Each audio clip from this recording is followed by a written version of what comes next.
Assalamualaikum warahmatullahi wabarakatuh. Salam sejahtera bagi kita semua. Perkenalkan, saya mahasiswi S2 bernama Claudia Eunika Waroka dengan NIM 121231214. Hari ini akan mempresentasikan tugas penelitian proposal dengan judul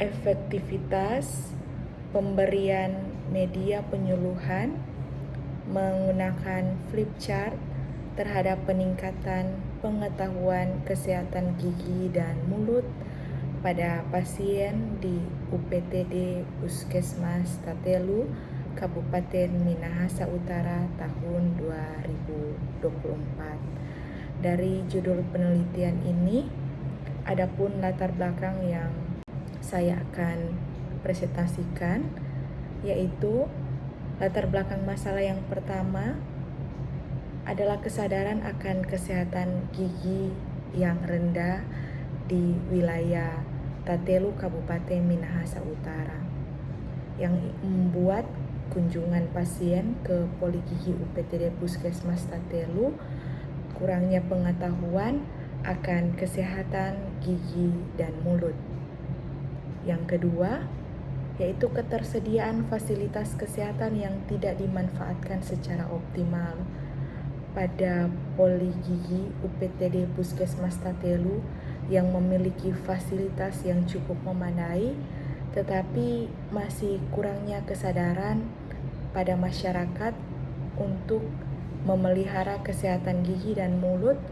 Ini yang menunjukkan bahwa masalah ini perlu diatasi, baik dalam hal aksesibilitas, kesadaran masyarakat, maupun kualitas dalam pelayanan di Poligigi. Yang ketiga, yaitu potensi dampak pada kesehatan masyarakat. Kesehatan gigi yang buruk akan berdampak negatif pada kesehatan umum maupun juga kualitas hidup dalam masyarakat. Dengan memahami faktor-faktor yang mempengaruhi masalah kesehatan gigi dan mulut yang ada, kemudian juga menggunakan bantuan dengan media flipchart pada pasien, memungkinkan pasien yang mengunjungi Poligigi di UPTD Puskesmas Tatelu dapat memberikan kontribusi dalam meningkatkan kesadaran akan pentingnya kesehatan gigi dan mulut, juga mendorong supaya ada upaya pencegahan yang lebih baik. Dan yang keempat, yaitu tingginya potensi dalam perbaikan kesehatan, terutama dalam kesehatan gigi dan mulut, karena kesadaran pasien yang kurang terhadap masalah kes gimul atau kesehatan gigi dan mulut yang merupakan masalah yang harus diidentifikasi namun belum terpecahkan. Penelitian ini dapat menjadi kesempatan atau peluang yang nyata untuk memberikan solusi dan manfaat yang baik untuk meningkatkan serta pemanfaatan layanan kesehatan gigi dan mulut di Poligigi Puskesmas Tatelu, Kabupaten Minahasa Utara. Selanjutnya, dalam pertanyaan penelitian, di sini ada 3 pertanyaan yang saya berikan dalam penelitian proposal, yaitu yang pertama, apakah pemberian media penyuluhan menggunakan flipchart efektif dalam meningkatkan pengetahuan kesehatan gigi dan mulut pada pasien di UPTD Puskesmas Tatelu, Kabupaten Minahasa Utara pada tahun 2024. Kedua, bagaimana persepsi pasien terhadap efektivitas media penyuluhan flipchart dalam meningkatkan pengetahuan mereka tentang kesehatan gigi dan mulut di UPTD Puskesmas Tatelu, Minahasa Utara tahun 2024. Dan yang ketiga, apakah terdapat hubungan antara pasien yang menggunakan media flipchart dan tidak menggunakan media flipchart dalam pengetahuan mereka tentang kesehatan gigi dan mulut di UPTD Puskesmas Tatelu, Minahasa Utara tahun 2024. Selanjutnya, di sini ada kajian pustaka.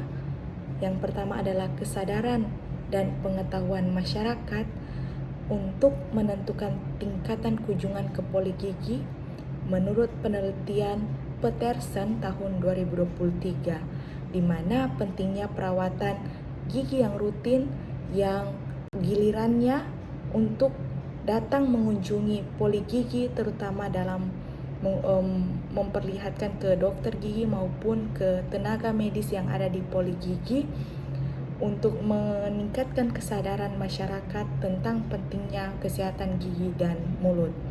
Kedua adalah kualitas pelayanan kesehatan yang dalam 3 aspek utama: struktur, proses, dan hasil, di mana ini menurut Donna Bedian tahun 1988 untuk mencangkup kesehatan dan kepuasan pasien yang maksimal.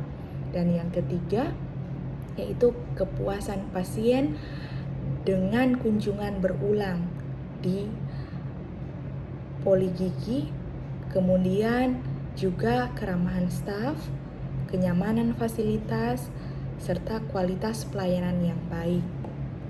Yang keempat yaitu mengidentifikasi pengaruh kepercayaan budaya terhadap perilaku kesehatan gigi dan mulut. Budaya yang menghargai kesehatan gigi dan mulut cenderung memiliki tingkatan kunjungan yang lebih tinggi ke dokter gigi. Yang kelima yaitu hambatan dalam akses layanan kesehatan. Beberapa penelitian menunjukkan bahwa yang menghalangi pasien untuk datang dalam pelayanan kesehatan baik di puskesmas ataupun di rumah sakit yaitu adanya di daerah pedesaan, dan biaya perjalanan merupakan salah satu hambatan dalam mendapatkan perawatan kesehatan gigi dan mulut. Selanjutnya, di sini ada metode penelitian, di mana metode penelitian ini ada populasi dan sampel. Populasi yang saya ambil yaitu pasien yang pernah mengunjungi UPTD Puskesmas Tatelu selama setahun terakhir. Juga tenaga medis yang semuanya ada dalam bekerja di poligigi UPTD Puskesmas Tatelu. Kemudian sampelnya saya ambil pasien, jumlah sampel adalah 50 pasien yang pernah mengunjungi atau yang sementara mengunjungi poligigi di Puskesmas Tatelu. Pemilihan ini didasarkan pada kriteria inklusi seperti usia, frekuensi, kunjungan, dan yang melakukan tindakan. Kemudian jumlah sampel juga yaitu 5 tenaga medis yang meliputi dokter gigi, perawat gigi, dan staf administrasi di poligigi UPTD Puskesmas Tatelu. Dilanjutkan dengan kriteria inklusi pada metode penelitian, di mana yang pertama pasien yaitu pasien yang berusia 13 tahun ke atas yang pernah terdaftar atau melakukan tindakan di poligigi UPTD Puskesmas Tatelu. Juga tenaga medis yang telah bekerja di poligigi UPTD Puskesmas Tatelu selama minimal 6 bulan terakhir.